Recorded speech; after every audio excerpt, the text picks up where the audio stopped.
Alam mo ba na ang Mobile Legends, Bangbang, MLBB, ay isang mobile multiplayer online battle arena, MOBA, na laro na binuo at inilathala ng Moonton, isang subsidiary ng ByteDance, inilabas noong 2016, ang laro ay lumago sa Katanyagan, pinakakilala sa Timog Silangang Asya.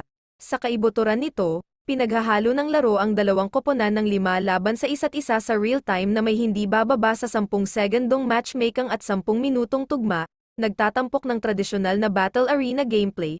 Ang mga manlalaro ay dapat lumaban sa 3 lane para makuha ang tore ng kalaban at ipagtanggol ang sarili nila, tulad ng mga klasikong MOBA.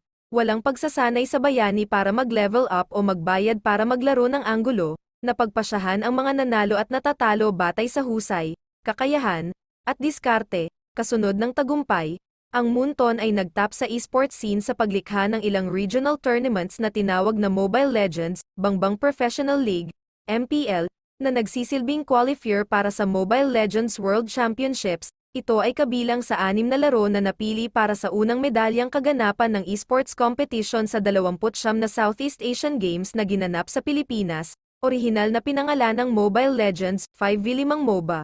Ang unang paglabas ng laro noong 2016 ay sinalubong ng kritisismo na nagbabanggit ng pagkakatulad sa isa pang laro ng MOBA, League of Legends. Bilang resulta, nagsampa ng kaso ang Riot Games laban kay Moonton para sa paglabag sa copyright sa dalawang magkahiwalay na okasyon, noong Hulyo taong 2017 at Mayo taong 2022. Noong Hunyo taong 2020, ipinagbawal ang laro sa India kasama ng 58 iba pang Chinese na app dahil sa mga alalahanin sa seguridad ng gobyerno. And that's all for today's video.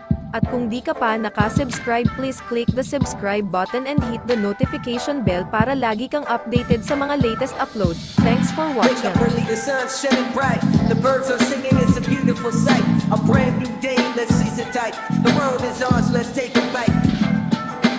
Let's take a walk by the rapids, I feel the breeze. Let's enjoy the rap, let's sing a song with all of my